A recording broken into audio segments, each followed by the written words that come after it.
Hi, boys and girls. This is Mrs. Hunter, and I'm going to be reading a short story from Every Living Thing Stories by Cynthia Rylant. The short story I'll be reading today is called Shells. You hate living here. Michael looked at the woman speaking to him. No, Aunt Esther, I don't. He said it dully, sliding his milk glass back and forth on the table. I don't hate it here. Esther removed the last pan from the dishwasher and hung it above the oven. You hate it here, she said, and you hate me. I don't, Michael yelled. It's not you.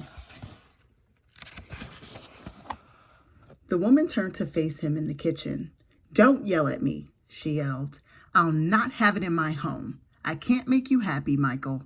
You just refuse to be happy here, and you punish me every day for it. Punish you?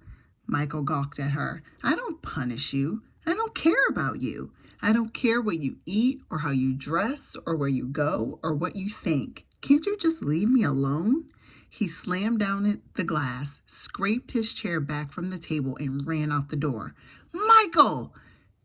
Yelled Esther. They had been living together, the two of them, for 6 months. Michael's parents had died and only Esther could take him in, or only she had offered to. Michael's other relatives could not imagine dealing with a 14-year-old boy. They wanted peaceful lives. Esther lived in a condominium in a wealthy section of Detroit. Most of the area's residents were older, like her, and afraid of the world they lived in, like her. They stayed indoors much of the time. They trusted few people. She had never married or had children. She had never lived anywhere but Detroit. She liked her condominium. But she was fiercely loyal to her family, and when her only sister had died, Esther insisted she be allowed to care for Michael. And Michael, afraid of going anywhere else, had accepted. Oh, he was lonely. Even 6 months after their deaths, he still expected to see his parents, sitting on the couch as he walked into Esther's living room, waiting for the bathroom as he came out of the shower, coming in the door late at night. He still smelled his father's Old Spice somewhere, his mother's talc. Sometimes he was so sure one of them was somewhere around him that he thought maybe he was going crazy. His heart hurt him. He wondered if he would ever get better. And though he denied it, he did hate Esther. She was so different from his mother and father. Prejudiced, she admired only those who were white and Presbyterian.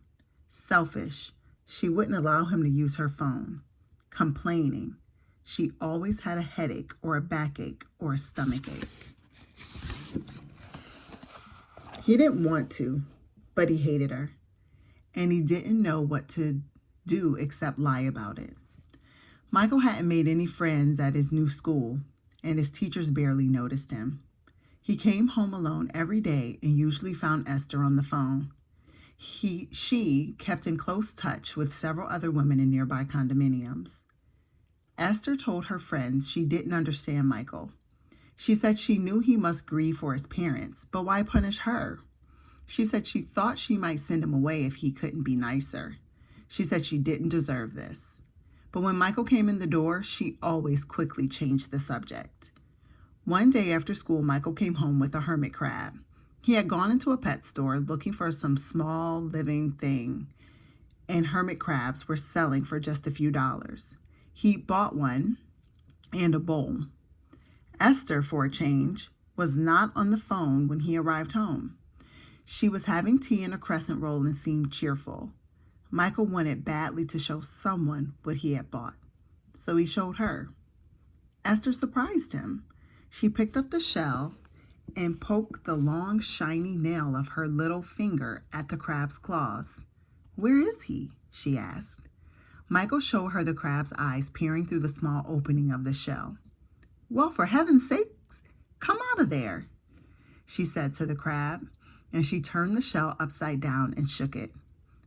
And Esther, Michael grabbed for the shell. All right. She turned it right side up. Well, she said, what does he do? Michael grinned and shrugged his shoulders. I don't know. he answered. Just grows, I guess. His aunt looked at him. An attraction to a crab is something I cannot identify with. However, it's fine with me if you keep him, as long as I can be assured he won't grow out of that bowl. She gave him a hard stare. He won't, Michael answered. I promise. The hermit crab moved into the condominium. Michael named him Sluggo and kept the bowl beside his bed.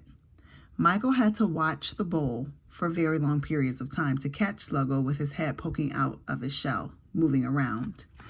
Bedtime seemed to be Sluggo's liveliest part of the day, and Michael found it easy to lie and watch the busy crab as sleep slowly came on. One day, Michael arrived home to find Esther sitting on the edge of his bed looking at the bowl. Esther usually did not intrude in Michael's room, and seeing her there disturbed him. But he stood at the doorway and said nothing. Esther seemed perfectly comfortable, although she looked over at him with a frown on her face. I think he needs a companion, she said. What? Michael's eyebrows went up as his jaw dropped down. Esther sniffed. I think Sluggo needs a girlfriend. She stood up. Where's that pet store? Michael took her. In the store was a huge tank full of hermit crabs. Oh my! Esther grabbed the rim of the tank and craned her neck over the side. Look at them. Michael was looking more at his Aunt Esther than at the crabs. He couldn't believe it. Oh, look at those shells. You say they grow out of them? We must stock up with several sizes. See the pink in that one? Michael, look, he's got his little head out. Esther was so dramatic, leaning into the tank, her bangle bracelets clinking, earrings swinging, red pumps clicking on the linoleum, that she attracted the attention of everyone in the store. Michael pretended not to know her well. He and Esther returned to the condominium with a 30-gallon tank and 20 hermit crabs. Michael figured he'd have a heart attack before he got the heavy tank into their living room. He figured he'd die and Aunt Esther would inherit 21 crabs and funeral expenses. But he made it. Esther carried the box of crabs. Won't Sluggo be surprised? She asked happily. Oh, I do hope we'll be able to tell him apart from the rest. He's their founding father. Michael, in a stupor over his Aunt Esther and the phenomenon of 21 hermit crabs, wiped out the tank, arranged it with gravel and sticks, as well as the plastic scuba diver Aunt Esther insisted on buying, and assisted her in loading it up one by one with the new residents. The crabs were as overwhelmed as Michael. Not one showed its face. Before moving Sluggo from his bowl, Aunt Esther marked his shell with some red fingernail polish so she could distinguish him from the rest. Then she flopped down on the couch beside Michael. Oh, what would your mother think, Michael, if she could see this mess we've gotten ourselves into? She looked at Michael with a broad smile, but it quickly disappeared. The boy's eyes were full of pain. Oh my, she whispered. I'm sorry. Michael turned his head away. Aunt Esther, who had not embraced anyone in years, gently put her arm about his shoulders. I am so sorry, Michael. Oh, you must hate me. Michael sensed the familiar smell then, his mother's talc. He looked at his aunt. No, Aunt Esther. He shook his head solemnly.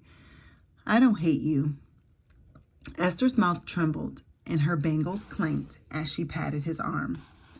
She took a deep, strong breath.